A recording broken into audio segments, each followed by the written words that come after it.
Elvis Presley's final concert wasn't meant to be his last. The singer was only 42 years old and was scheduled to go on tour again shortly after his untimely passing. But a lifetime of fried peanut butter, bacon, and banana sandwiches, accompanied by a decades-long indulgence in narcotics, brought the King's career and life to an unexpected end. The last live show that Presley ever performed occurred in 1977. The day was June 26th.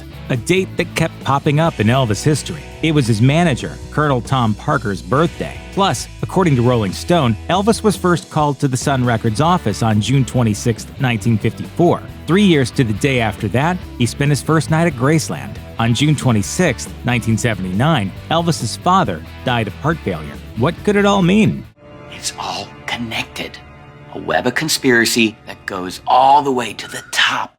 Well, probably not. Regardless, on the night in question, Elvis was on the tail end of an arduous 9-day tour. His last concert would be performed for a packed crowd at the Market Square Arena in Indianapolis. Per the Indiana Historical Bureau, nearly 18,000 people attended, none of whom realized that they were witnessing history. For 7 years, warm-up comedian Jackie Kahane held the unenviable responsibility of getting up on stage before the man known as the King took over. It was no easy job, and he was even booed off the stage at New York City's Madison Square Garden. Kahane's job as Elvis's opening act even dominated the first half of his obituary in the Los Angeles Times when the comedian died in 2001. In it, the Times describes how Kahane's set, formerly a tight 18 minutes, had stretched to nearly 45 as the years wore on, and it took longer for Elvis to get into performance shape each night. That night in Indianapolis, Kahane announced to the crowd, "Elvis looks great and Elvis sounds great." So he may have been a good comedian, but he definitely wasn't a prophet. Nevertheless, as Kahane left the stage that night, few could have predicted things would come to an end for the King quite so abruptly. If you're wondering how much it cost to see Elvis Presley on the night of his death, it was only $15 a ticket, or just over $65 in modern dollars adjusted for inflation. Even more surprisingly, tickets were still available for purchase the evening before the concert, per the Indiana History blog. Quite the bargain for an up-close look at one of the era's defining stars. Aside from Kahane, that evening's opening acts included a brass band and some soul singers.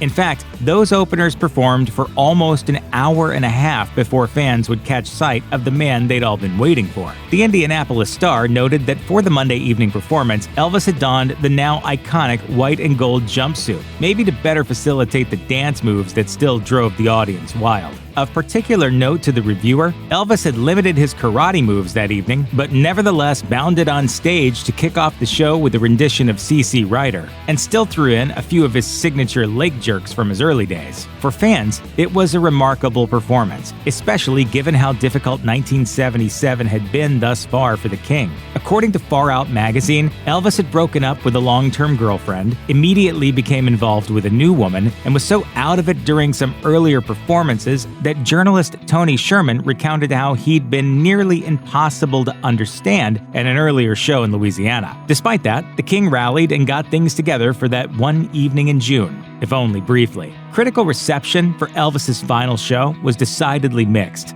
On the negative side, there was Zach Duncan's review, which called the concert tacky and outdated, with the lighting merely adequate and the extensive use of warm-up acts coming off as fluff. He claimed that announcements were made over the PA system 3 times throughout the concert, reminding folks to check out the merch stand, with a voice even taking the extra step of reading the price tags of the available souvenirs. There were also more positive reviews, like the one in the Indianapolis Star, which spent a significant amount of time pointing out that Elvis wasn't as fat as he could have been. Over the course of a 3-hour concert, Elvis spent just an hour and 20 minutes on stage, performing old standards as well as new numbers, including a cover of Simon & Garfunkel's Bridge Over Troubled Water. At the end of the show, Presley brought his father on stage to wave to the crowd, then sang his hit song, Can't Help Falling in Love with You. Afterward, he told the audience, "We'll meet you again. God bless. Adios." And then the show was over, and Elvis left the building for the very last time.